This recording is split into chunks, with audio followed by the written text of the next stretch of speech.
Ding, ding, ding, ding, ding, ding, ding, ding. Pikmin 3 is getting the Deluxe treatment, re-releasing on the Nintendo Switch from the Wii U console with some additions. There's now a prologue, epilogue, co-op that you can play in the story mode, and difficulty setting. Hard is kind of the normal. There's now normal, which is easier, and then extra ultra spicy, which is more difficult, changing a couple things. I played the original, loved it, 100%ed all the different modes besides the story. I played this one on Gamefly. It's only available on the Nintendo Switch, being a Nintendo exclusive.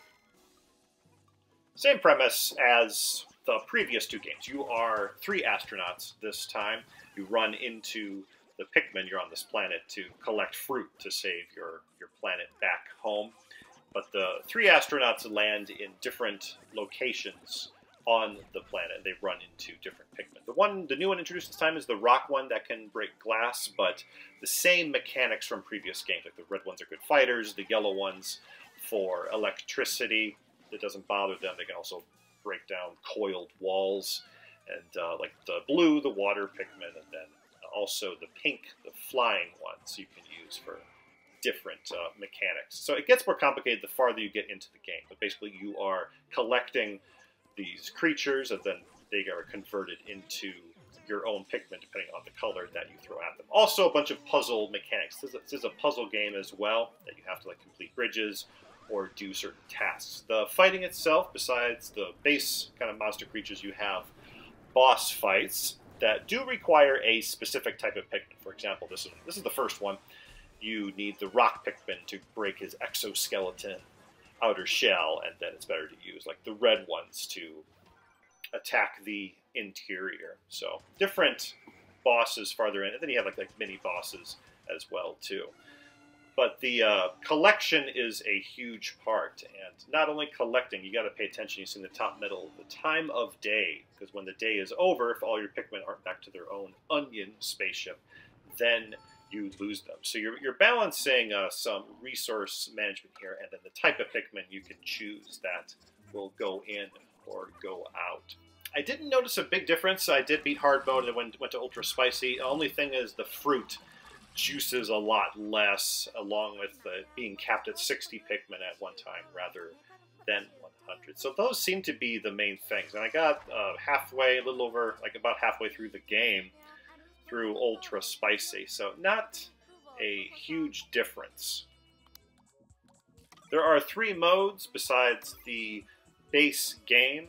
The first one you're seeing is collect treasure. With this one, there are still enemies to fight against, but the goal is to collect all the treasure on the map. With each one of these modes, you collect everything, you get a higher medal than the one below it, like platinum being the highest. All of these are available in co-op, and they were in the original game too. The second one, battle enemies. With this one, you don't have to, you just have to take out all of the enemies on the map, and you often start at different points, and there is obstacles. And there is quite a variety. It's across all the biomes that you have from the main campaign. There are original maps with each one. And then the third one, boss fight, is just boss fights from the main game. The versus mode bingo battle is here. This was also in the base game, and here you have to collect what is shown on your card in a bingo line in order to win the game. This one is a lot of fun. So lots of 2-player stuff here. The Epilogue Prologue that you have, this was pretty good. It's an Olimar Louis. It's not like the main story, though. It's more like the side game modes, where you collect fruit, you collect enemies, or do a combination at most on much smaller maps, not like the big maps in the main campaign.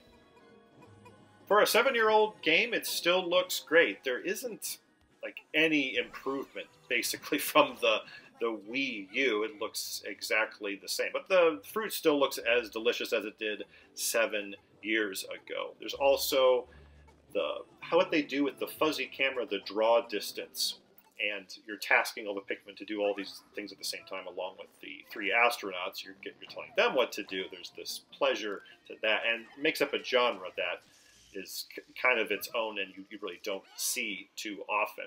Main gripe is the controls is the worst part. You often get stuck with it, and it's not as novel as the Wii U gamepad was.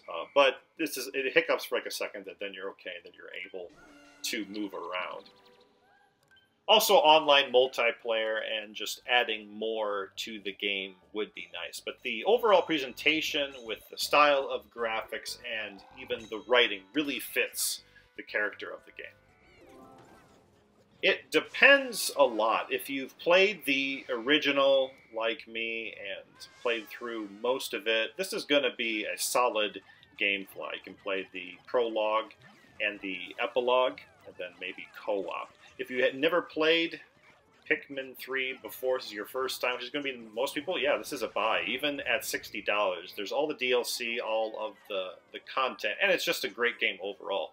Exception would be with the group that has played the original. If you're planning on doing co-op, now you have it in the story mode as well, along with the new content. So there it can be worth it, but even then, I'd still edge with renting it on gamefly to see if it's something you're going to be playing long term. If you like this video, please give a like. If you really like it, consider subscribing. If you dislike it, give it a dislike. If you are picking it up on gamefly, please check out the link below, and I will see you next time.